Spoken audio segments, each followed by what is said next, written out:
going to stop smoking, get fit, eat properly, clean the house, be more tolerant of others. Seed clouds. Seed clouds. Tomorrow? The next day? Tomorrow would work for cloud seeding, wouldn't it? Right before the Olympic Games opening ceremony?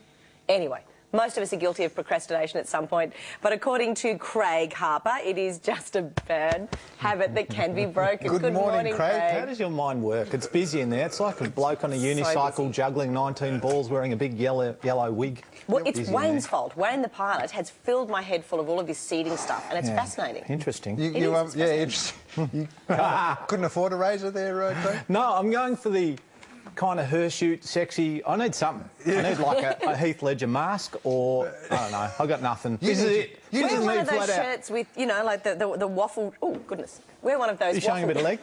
Sorry. Wear a waffle shirt with, you know, it's got cutouts so you can show your abs. Right. I might just have something with my pecs on display and put everyone off their porridge. Is this how you change your life, Craig? No, not really.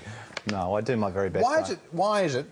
Trying to get onto topic here. Shall we? Why is it that we all know somebody that has managed to change their life? We all know someone, but we don't necessarily... Who's done amazing. The interesting thing is... do it ourselves. Well, we all want amazing, don't we? We all want amazing lives, an amazing body, amazing health, amazing relationships, but we seem to constantly do mediocre. And what we do creates what we get. Are we happy with mediocre? We must be.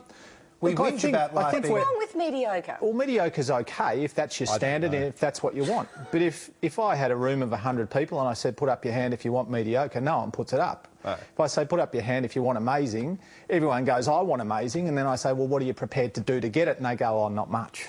You know, so it's really about...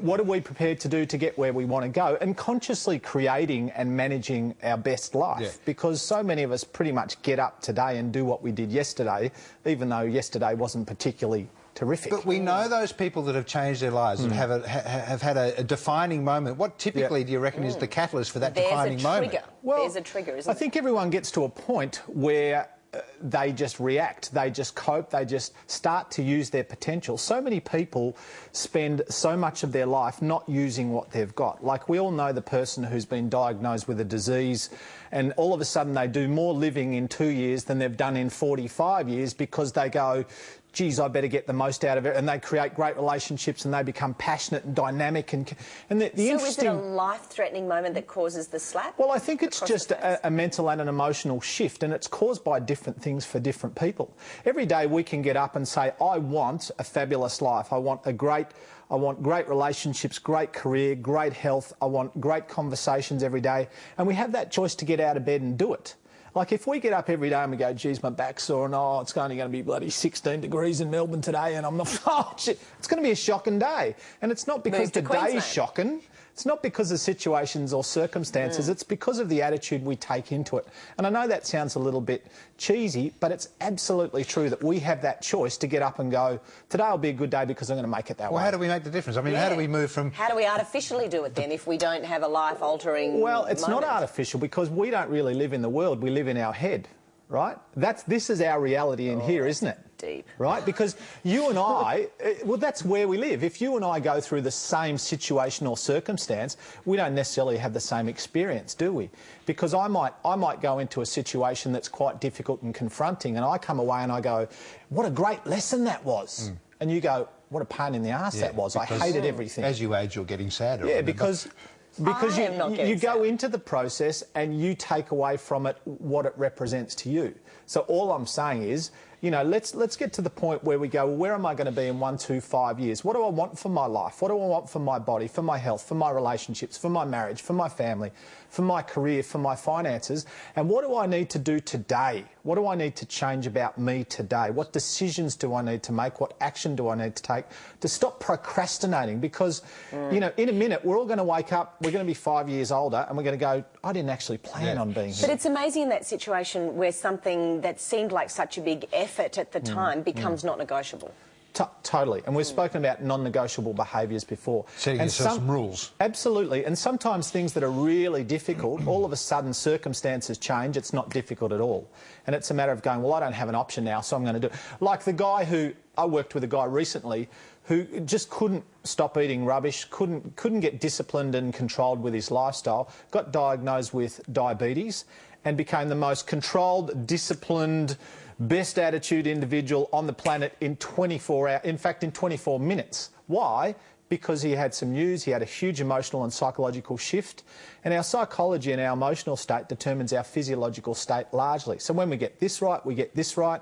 When we get this right, we get a lot of other things right in our life. So what happened to him, therefore, was he was told the consequences of not taking action? Absolutely, and it's pleasure and pain. Every decision that we make is in an effort to avoid pain or gain pleasure.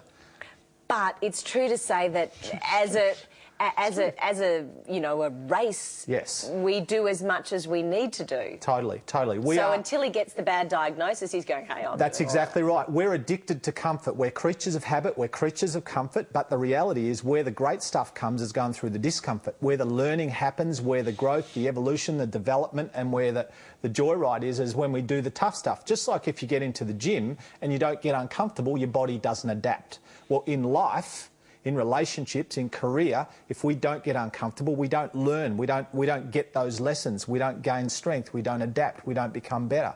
And it's not about living in pain and misery, it's about doing the things that we need to do but don't necessarily want to do.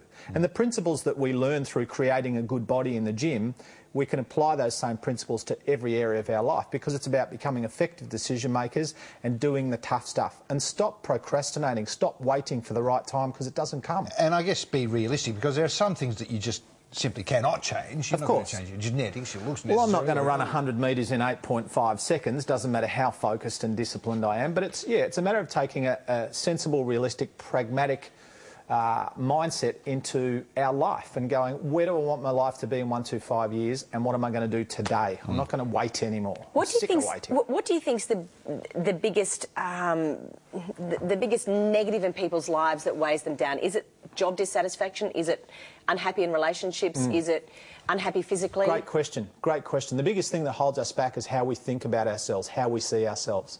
We limit us. My biggest hurdle is me. Same with you guys. Your biggest hurdle is you. Well, and my biggest hurdle's often here. Well, that's true. But enough about your personal life. Once we get over us... Yeah, it was funny. Once we get over us, we can do pretty much anything. You know, and the thing is that our perception of what we can do becomes our reality.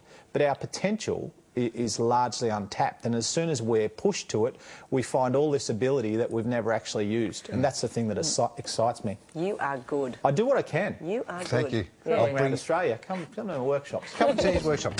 Thank you, Craig. We're out of time. Thanks for having me. See you soon. We'll be back after this.